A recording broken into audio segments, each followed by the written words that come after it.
Well, I came on again. Again, this is on Labor Day, and I'd like to talk a little bit about the situation in Ukraine, where the Ukrainians are still moving against the Russians taking territory in Kursk. Um, their offensive has proven to be wildly successful, more so than anyone expected. There are some Russian reinforcements coming into the area, but I think that the Ukrainians, everything I've seen, it seems that the Ukrainians have sealed off a large number of Russian troops south of the same river by blowing up several bridges and destroying subsequent attempts to pontoon with pontoon bridges in the same area. Anders Polk Nielsen, a distinguished Danish analyst, has said just recently that he expects the Ukrainians to take over the additional territory where the Russians have been sealed off. So the situation for Ukraine looks rather promising. The situation in Donetsk, the Russians are still moving at a little faster than a snail's pace against Pokrovsk. But even if they take that city, which is not a given, it will take quite a few months and an extraordinary number of casualties. So that the situation in Donetsk is being, I think, overblown by those analysts who want to paint Ukraine's situation rather bleakly. But nonetheless, it remains an area of concern for the Ukrainians. But the Russians have done this before in Bakhmut and in Avdiivka. They've finally took cities, but after just an incredible number of casualties, an expenditure, a tremendous expenditure of material, weapons and weapon systems, and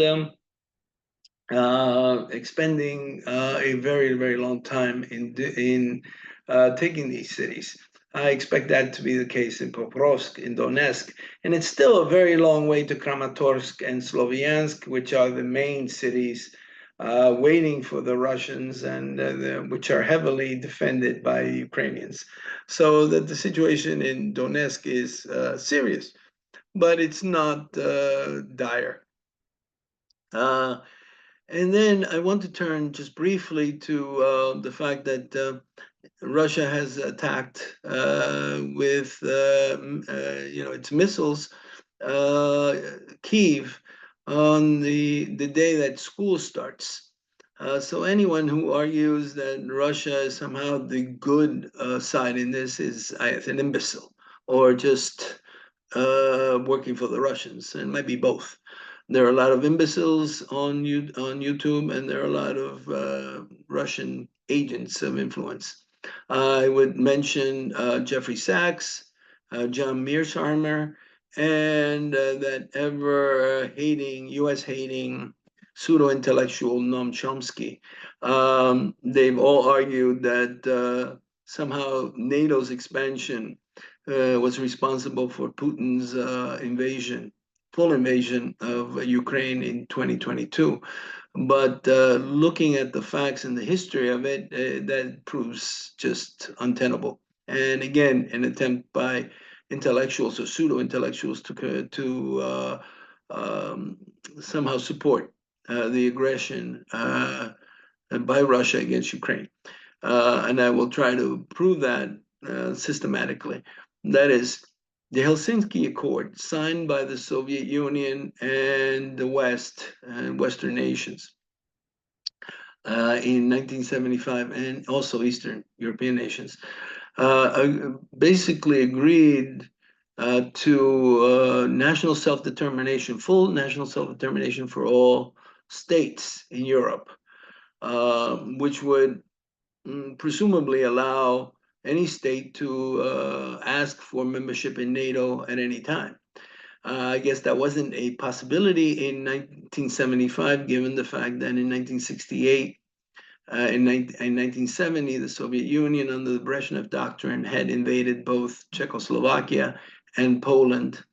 But by 1997, with the NATO founding document, NATO founding document on cooperation and security with the Russian Federation, Russia reaffirmed the national self-determination for all European states, again, with the presumption established, not only the presumption, but I think the right of any European state to join NATO at any time. And this was reaffirmed in the founding document between NATO and the Russian Federation, founding document for cooperation and security.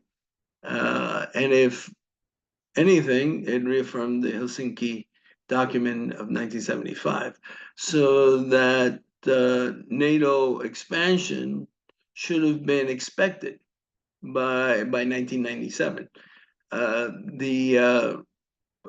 Poland and the Baltic states joined NATO, and this did not cause this did not provoke a Russian invasion. Nonetheless, Putin invaded Crimea in 2014, and then invaded Ukraine proper, or Ukraine in a full invasion in 2022. And this was preceded by Putin's article on Russians' manifest destiny.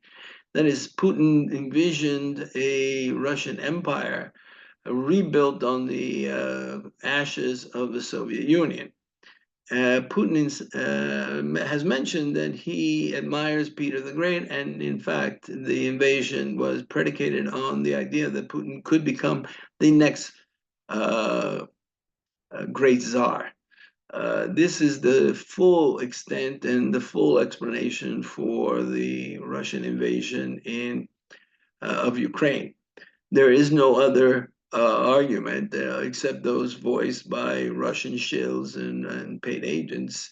And I mentioned those three names as pseudo-intellectuals who must have been persuaded by the Kremlin to argue on their behalf, and that is Jeffrey Sachs, John Mearsheimer, and Noam Chomsky.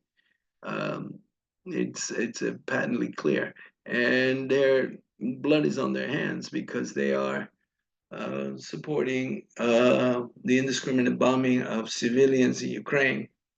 Unfortunately, the West doesn't